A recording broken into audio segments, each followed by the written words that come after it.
The main events in the audio frequency circuits. The microphone brings about a pulsating direct current. The transformer changes this to an alternating current. Vacuum tubes amplify this alternating current, which then goes to the modulator.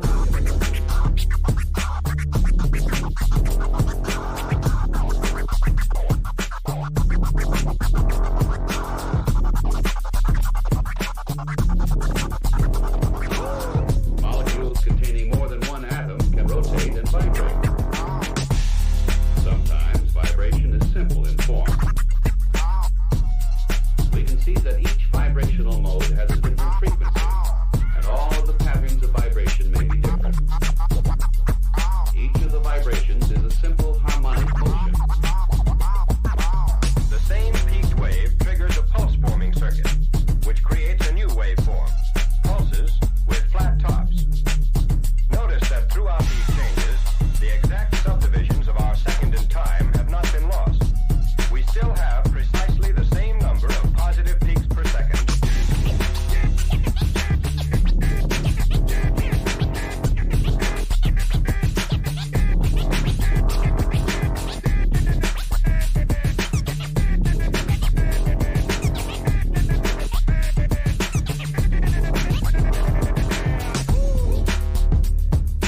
Pulsating direct current.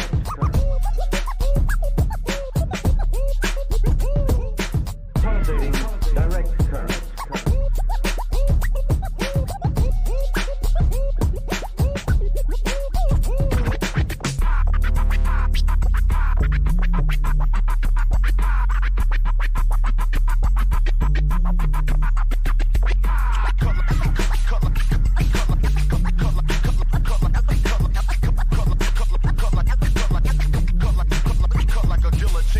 If the sine wave's frequency is 1,000 cycles a second, we have actually divided 1 second into 1,000 equal parts. But in this sine wave, it's impossible to tell where each thousandth of a second begins and ends. That's why it's changed into this, a peaked wave, which can be measured from positive peak to positive peak.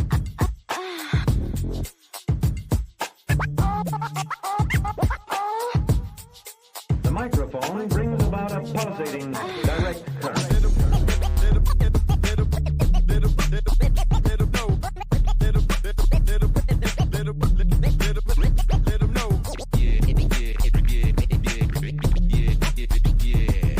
Vacuum tubes amplify this alternating current, which then goes to the modulator.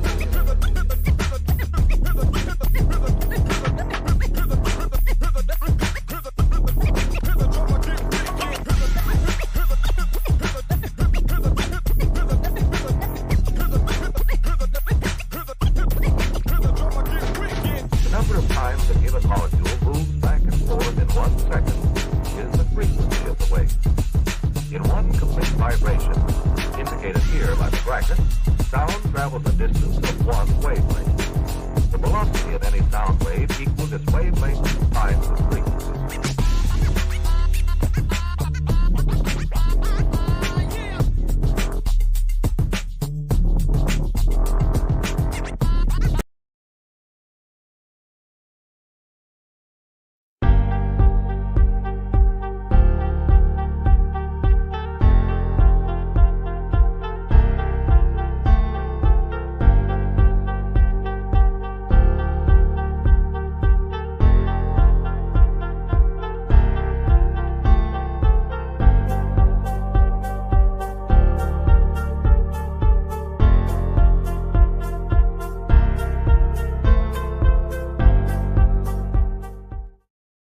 Society, heroism must stand proud. Society, heroism must stand proud, no matter what. Through injury, madness, nihilism, and even death, a hero shall step up and lay their body on the line like those before them. We may fail, but we will never stand down, for it is through our valor and will that society will be purified for a better tomorrow. Oh God, I couldn't hold it in. What is this, Zeal? Your first draft? It's worded so weirdly. And haven't you ever heard of a word limit? Gotta make it snappy and interesting. Let me show you how it's done. Greetings, peasants. The great villainess, cursed sorcerer Grimora is speaking. Welcome to the show of my creation. Featuring Zeal, the hero of our story. Say hi, Zeal.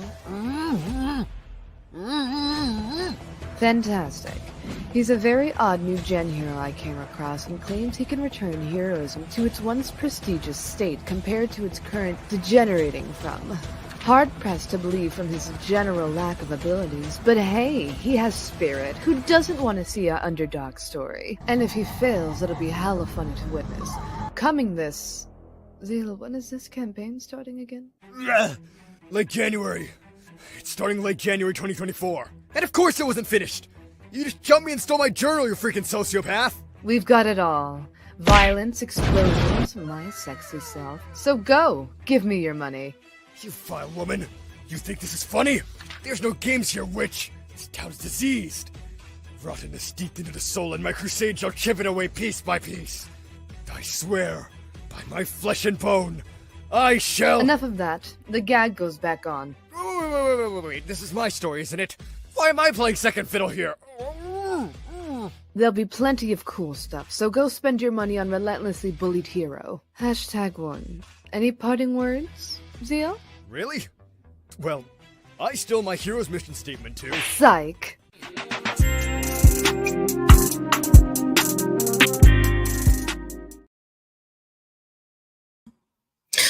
Welcome everyone to another live stream / kind of launch party. But introductions are in order. First, it is I, the double whose door is always open. Gandalf without the gray or the white, because I'm all black. Joy de LaForge, captain of this enterprise, I am. Oh yeah, like y'all thought I was unbearable now. This is taking me over the moon. I'm drip E.G.O from here on out with this excellent lighting setup that my wife Shiro got me as a surprise. This is fantastic, and I absolutely do not know how to act. But even though I'm E.G.O, we are not here to talk about me, so let's bring in our guest. We've got the man that is relentlessly bullied, but still perseveres. In brightest day and blackest night, this hero's heart is still in the fight. My man, Hero, Darky, Dark, good sir. How are we doing today? Yo, what's up, dude? Okay, yeah, no, I can't do it. I'm not that as a person. Hey, what's up, everyone? Hero, Darky, Dark, a male calling person, male culture. Here to spread good content to all who wants it. Awesome, man. Dude, by the way, that was some awesome voice acting for that trailer. I don't know who you got or the talent they had on that, but that was top tier, bro. That was awesome. I gotta say that first. I'm very happy with how it came out. You know, like, I guess you can say I'm very. When I want to, I can be very passionate about stuff, and apparently, it can often come out to good results. Dude, amazing results in this case, man. But yeah, guys, we are here to talk with Hero Darky Duck about his book on Kickstarter, Relentlessly Bullied. And while we are here, let's go ahead and bring that up for everyone to see. I put that link for this in the description as well, but we're going to bring this up and make sure I got everything set here. And there we go. So yeah, you know what, Mr. Darky Duck, let's get into it. You know what? First things first, let's start from the very beginning. How did you even become a comic book writer? Take us through that. Well, it all kind of started, like a lot of people, with Dragon Ball. But, I have a lot of older siblings, so I always watch what they watch. So when we were younger, when they watched Dragon Ball, I watched Dragon Ball. And that's how I got into, like, many different kind of sold in anime, like Justice League Unlimited, Naruto, Bleach, just being with them. So that wide sense of variety always was with me. So, of course, like most kids, watching all those things started making ideas come into your head, like, oh yeah, what if I was helping right aside them, which eventually evolved with, so what would be my own powers I was in there? And then just growing to create my own stories when I was younger. But then once I got older and got smart, it became easier to actually start putting that in a actual story format than just ideas you had.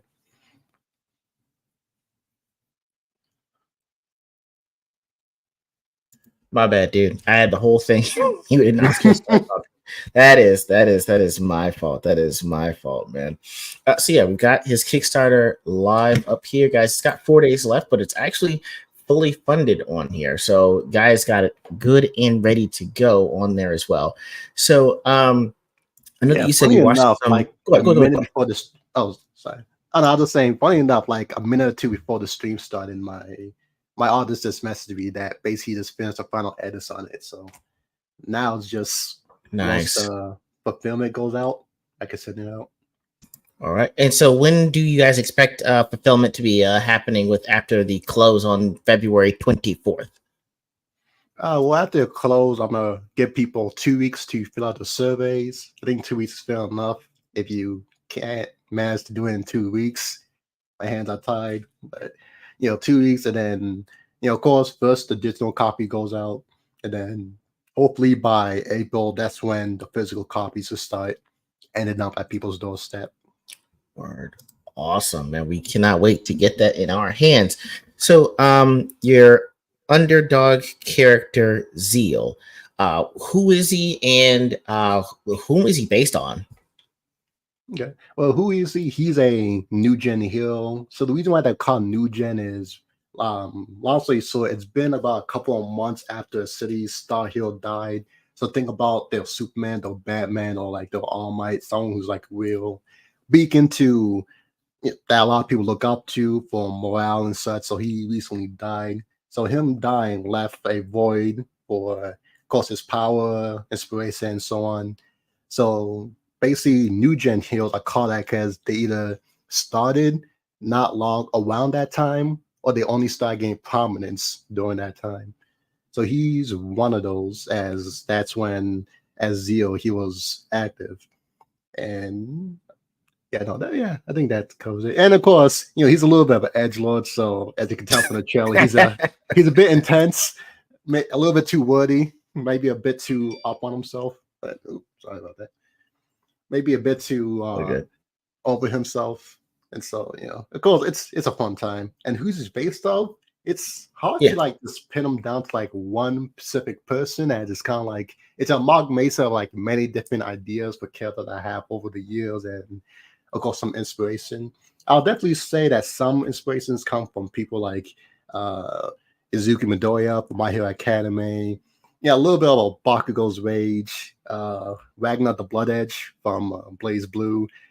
Because I kind of like how he interacts with people despite also being a little bit of an edgelord and such stuff. So it's kind of like that little bit of he's a bit much, but he got spirit.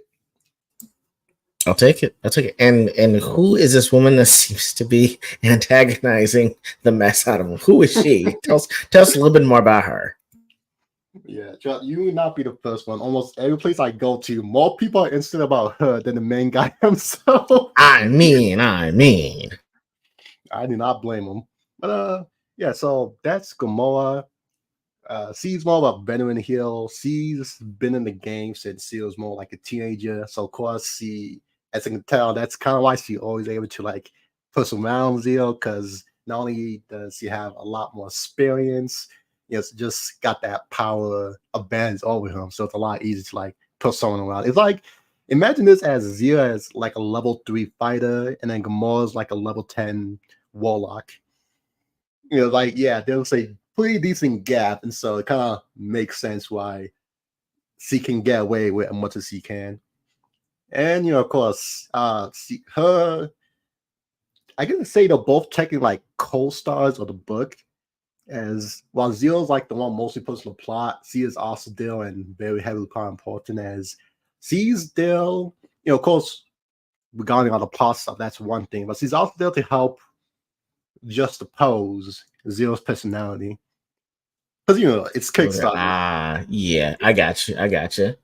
Yeah, it's gotta be a little hard to market a book going like, hey, you want to read my indie book about Edgelord? When it's like, okay, I'm pretty sure if Image tells anything, there's like 20 million of those in the market. So it's like, okay, it's gotta be a little bit hard to sell, but like, hey, what if he's just posed with a taller, beautiful goth girl with big titties who, kind of pokes fun at how edgy he is. Or like, kind of jabs at him for what he does. And so it makes things a lot more interesting because like now it's not just, oh yeah, there's an edgelord there, but now there's a bit of a fun dynamic to it. Word. Okay, I like that. I like that. So, I mean, you know what? Before we go any further, let me just reach out to the chat. Shield Wall's telling him that this jam is Atom Eve by my man Tex Sun. It is a fantastic song. We got him here. Abomination AG wants to know if you're the darkest dark. She said you're dark, you're dark. He needs to know if you're the darkest dark. I'm saying a decent amount. He's like, you're 8 o'clock, not midnight. I gotcha. All right. So anyway, so as far as your writing for comics for this one and in general, hey, what's happening, Vigilante? What is your writing ritual if you have one? Like when you start, in the middle, at the end, whichever part, like what ritual do you have when you write? I say I'm very a little bit inconsistent as a writer. As some days I can get a lot of work done, while other days it can take me like a week just to get down like half a page. So it kind of depends. The way I usually walk on it is, of course, those rest time where like I'll just play games, get my mind off it, so I'm not drowning myself out. And then there's other stuff like usually before I actually get down to work, I might read like a comic or two or like some chapters on manga to help kind of both remind me of my inspirations and kind of help me remember, oh yeah, this is how you should properly format panels and stuff to think about. Okay, all right. That makes sense actually. I guess that's one thing I want to know is, do you do anything to kind of take your mind off the comic books? Does that include reading the other comic books? It doesn't make you like any more frustrated or anything. It's actually kind of relaxing, or just part of what you do before you start your writing process? It's kind of both. With like it both relaxing and it's like because I don't just read stuff just to read it. I read it because like it's fun. So of course when I'm reading it, I'm actually getting enjoyment. Like just recently, I finished reading the Beyblade's Metal Fight manga, which Okay. is a favorite series of mine. So of course there's a lot of enjoyment with it. But at the same time, if I'm enjoying it, that means the manga's doing something good. So there's easily stuff I can learn from it, knows about it. Maybe as I'm reading through and I see a couple of panel layouts, I'm like, that's not a bad idea. Because like sometimes even when I'm reading manga, I'll see like a panel or way they done it, drew it, or layer it. I'm just like, take like take a picture and then just put it in a folder. I'm just like, I'm gonna keep that right there in case in the future. I remember thinking, how do I want to format this? It's pretty good. Nice, man. Nice. And we may have already touched on this, but in terms of, I know that you said you picked it from parts of Dragon Ball and parts of My Hero Academia, but what was the inspiration, for you for, the Bullied hero when the comic book just in general? Was it something that you'd had, stashed, X amount of years ago, or just you're thinking, you just started writing and you kept going and going until you've got this comic? Like, well, which was it for you? I'd say it was more of a ladder. Because, like I said, a lot of this stuff is a decent amalgamation of what I had for like years. But, I don't like to always keep myself bogged down in just one idea. So I'm always willing to, adapt, try something new, adapt. Because, like, of course, how you think of writing like 6 years ago can easily change. And I think for the better, I improve. So it's like, all right, why not, take some of that good stuff I know and then add into my more knowledgeable self. And I guess for inspiration, of course, there's My Hero, One Punch Man is a big inspiration, just the Unlimited. And here's the more wild card pick. Have you ever heard of Izaki Wants to Hang Out? No, what is that? It sounds like it should be familiar, and I should have heard of it, but I don't. Like, what's that about? Well, basically, it's about these two people in college. One of them is a girl with like a giant rack, and basically she just keep on hanging out with the guy, and then she messes with him a lot. So it's basically like that series, and like Nagato, which is basically like a similar type series that also kind of inspired it, and you can very easily tell what part it inspired. And like I said, and it works as like okay, it adds a bit of labor. You can always market the book as. I gotcha. I see. Yeah, because I was wondering the back and forth that Zeal and Grimoire have. I didn't know what that was based on either, but that checks out. So I might have to, if you remind me or send me the link, I might have to actually check out that series too. But I know that that you like writing about kind of the underdog, and that kind of leans into about the underdog story. So I mean, I ask for you. Um, I know that we have a lot of underdog stories. They're everywhere. You can get them in the indies, you can get them at the big two. But for you personally, what makes a realistic underdog hero? I say it takes like a couple of things. I think what a lot of people miss about the underdog story is they pay too much attention of just having the hero be at like a playing disadvantage. Like how many underdog stories you know where it's like, oh yeah, this one had magic, but I don't have magic. Ooh, or my skill sucks, but actually is actually super strong. And, that kind of stuff. And that's in a sense fine and all, but I feel like it kind of missed the core aspect that some of the parts of the underdog is seeing how they can grow and then how they can actually build themselves up to actually be competent as like think of someone like Naruto where it's like, okay, yeah, he kind of sucked at Jutsu, but he had a huge storage of chakra for one reason or another. And so instead of just going at it conventionally, he realized, okay, if I throw as much clones at them as possible, I can win this. And that's why a lot of people resonated with him. I mean, not just that, there's also like him as a character, his personality, the type of story he has to go through, how he has to go about it, all these different kind of things that actually go into the underdog that matters. And I feel like people only take like the first bare bones level of, oh yeah, the guy sucks because X. And not enough about, okay, like how does this affect things? How do you go about it? Does he go about it in an interesting way, or is it just like, oh yeah, because he's disadvantaged, now he's the super cool person ever? All right. All right. I like that. I like that. We are going to kind of take a little break from the questions, y'all. And I know that we did this with Nino 13 with the guys this past Saturday. But while we are here, we are going to spin the wheel. So y'all give me a second here, and I'm going to set that up. Believe me, I had this set the whole way before we did this. So y'all give me 1 second while I work on the edit tool on this. 1 second here. And almost got it.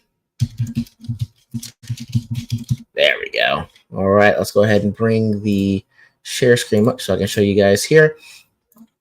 So got all the names on here of everyone pretty much that's been in the chat, everywhere from Shield Wall the Dragons all the way down to Canoe Sasquatch. And for the people that are watching live, got you on there as well. So what I'll do is I'll go ahead and spin the wheel, and the winner is going to get a free book on me. Just if you win, either DM me through Instagram, Twitter, or even on Facebook. You need your mailing information, I can ship the book right to you guys. All right, so let's go ahead and without further ado, hit that drummy roll. Here we go.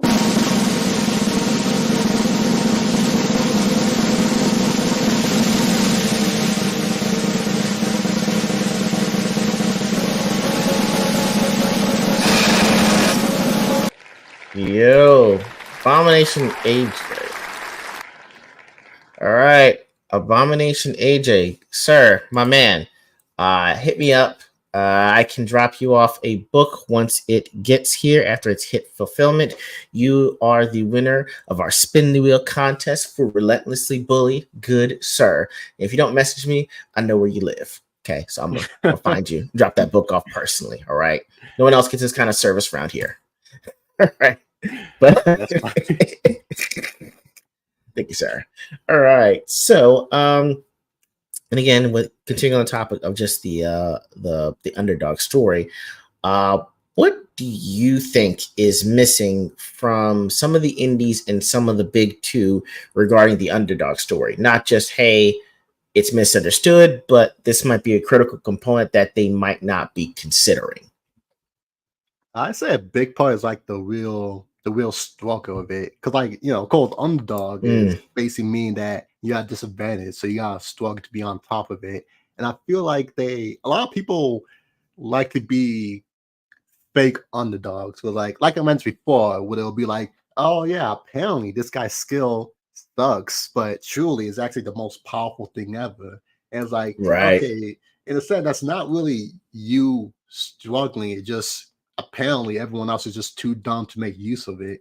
And so a big part of it just makes it like struggle. Like in a lot of Marvel books, especially like a lot of the newer ones, they like to act like the heroes like, against something. Oh yeah, they're against a person, but like, okay, most they deal with is harsh words.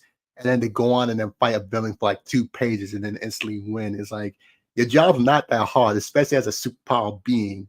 Literally, if anyone tries to Great. mess with you, you can just push them over. So it's like, you know, like okay, you're not actually dealing with that much stuff. But I don't want to always hop on Naruto, but like, his own is like there's real struggle because like, okay, it's not just he sucks at ninjutsu, it's okay, no one wants to talk to him. And what makes it worse, not only does no one want to talk to him, even when he gets, I guess you could say more passable, it's not like, everyone's always hopping on his I'll just say hype train. I don't know you want me to curse you, but it's not like everyone's always on his hype train where it's like, No, oh you yeah, could if you throw out whatever you want, man. Go right ahead. Throw out whatever you want. okay, good. It's not like everyone always has a dick right now. So it's like, okay, people are allowed to disagree with them and not always be immediately made out as like, dumb, stupid, know nothing, immediately loses, pathetic fools. Like, okay, they're all competent people like, Sasuke or Neji was like, hey, yeah, no, they will just think Naruto's stupid. And no, Naruto won't just, eventually just one tap him and then go like, yes, you're stupid. It's like, no, Naruto get his AOB. Sasuke almost died too.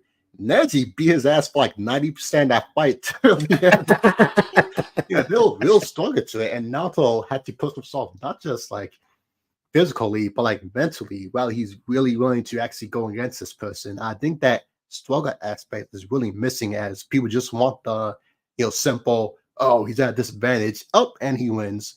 And then, all the girls love him, or any person who's on his side are instantly good. Anyone against are just dumb, stupid, bitchy, all that stuff. So that we'll struggle out. And yeah. Okay. All right. Well, then you know what? That also brings up another thing that I want to ask is if you've seen these many versions of them not necessarily getting or understanding the underdog, when was the last character that you saw that was a true underdog and it was done right? Let's see. Oh, my bad. I know I'm throwing curveballs. Actually, I know I'm throwing curveballs. Go ahead.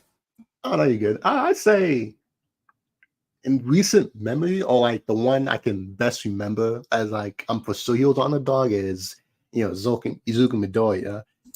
Like Okay. not only did he Right. become quirkless, or what did he not have a quirk, but even when he finally gained a power, it wasn't like it was sweet from there. Like, oh yeah, I can just do anything. It's like no, he could even use his power while breaking the bones in his body. So now he has to Yeah.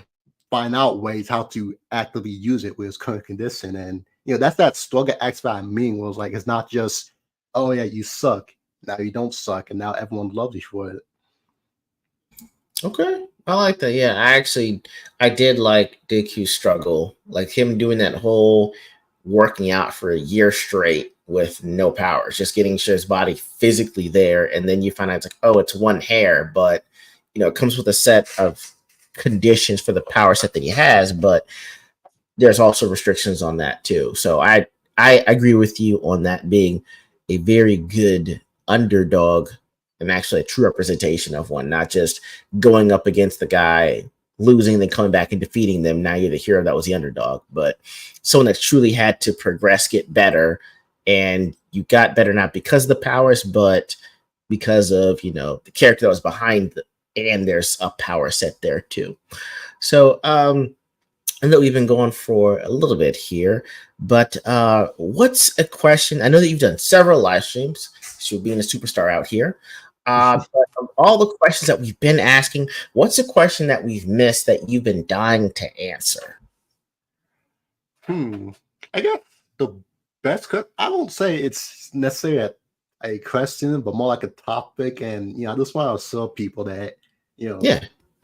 this story isn't like a deconstruction, the boys' view of like heroism. I remember one time Thank I was you. posting about the story, someone mentioned, yeah, isn't deconstruction of like heroes a little bit played out? I'm just like, oh no, no, no, no, no, this isn't deconstruction. It's like, yeah, there's gonna be like some dickhead heroes, some corruption, always stuff like that. But ultimately the goal isn't just to be like, oh yeah, Hill sucks. They'll all be dicks. They'll exist in real life, but to just show how Hill can affect society.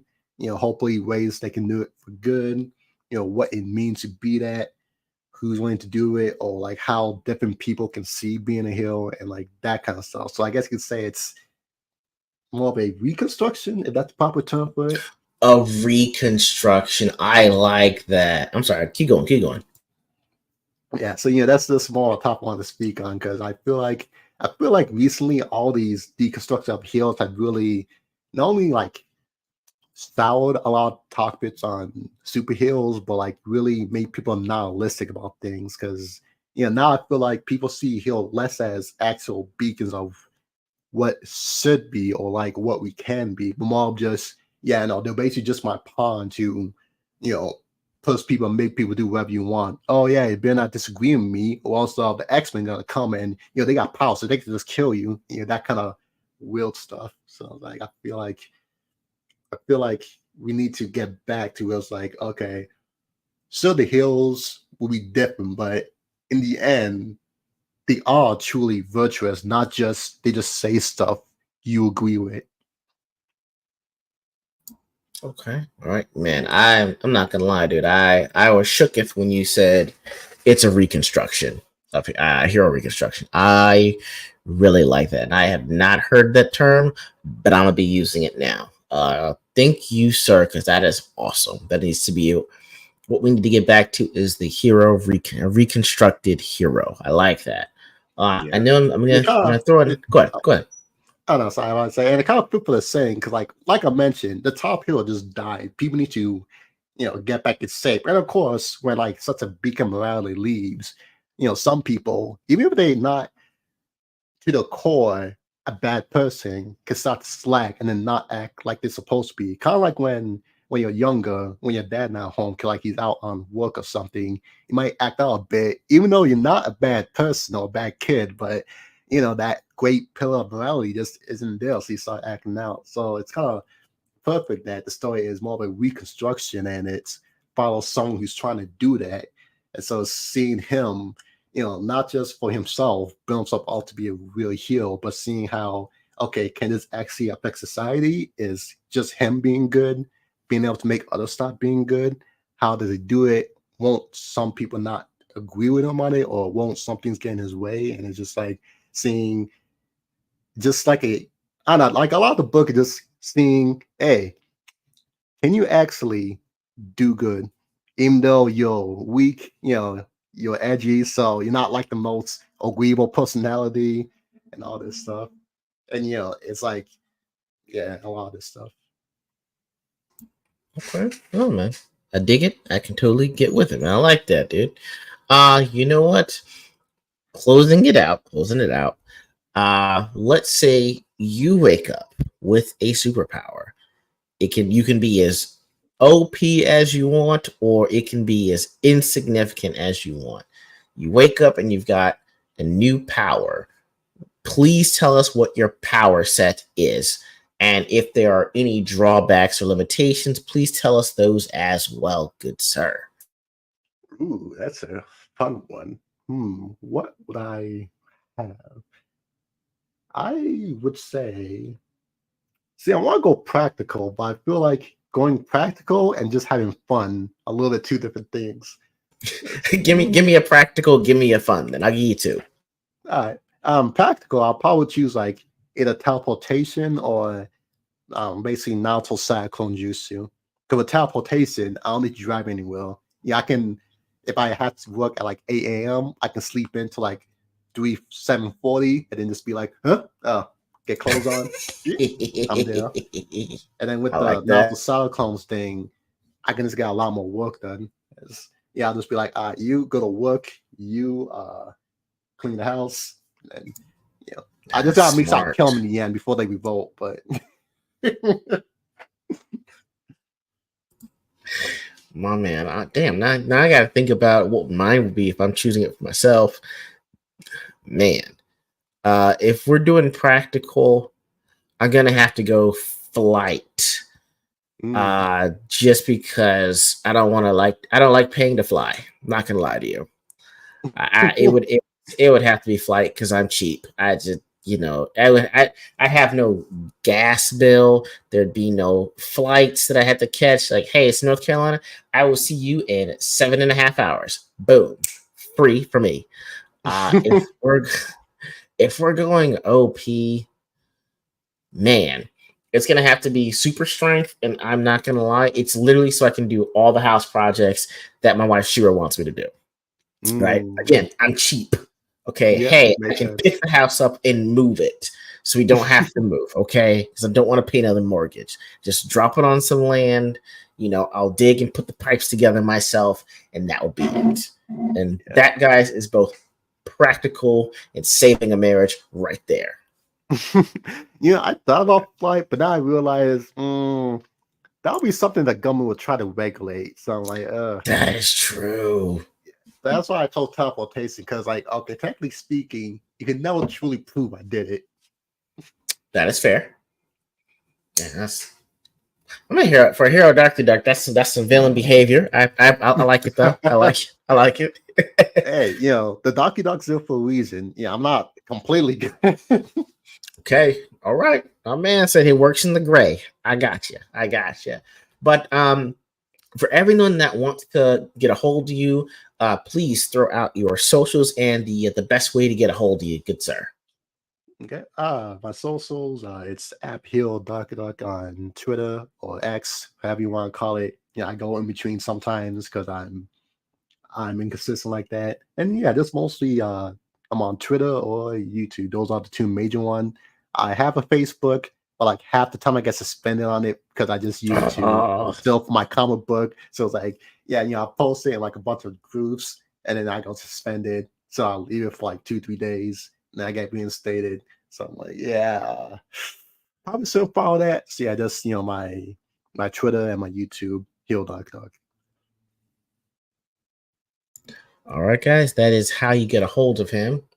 I'm also going to try to pin his YouTube channel in the chat so you guys can go over and subscribe to him. So again, his Kickstarter, Relentlessly Bullied, issue number 1 is fully funded, but it's got 4 more days. So if you guys want to hop in there and contribute, bam, you got that. Again, Abomination AJ, good sir, I will be having your copy shipped out to you if I don't just pull up on you and drop it off and be like, boom, delivered, roasted. But yes, guys, for everyone that joined us, from Johnny Douglas and Abomination AJ to Shield Wall and Copa, guys, we are about to be out for my man Hero Dark and E.G.O. Guys, we're out.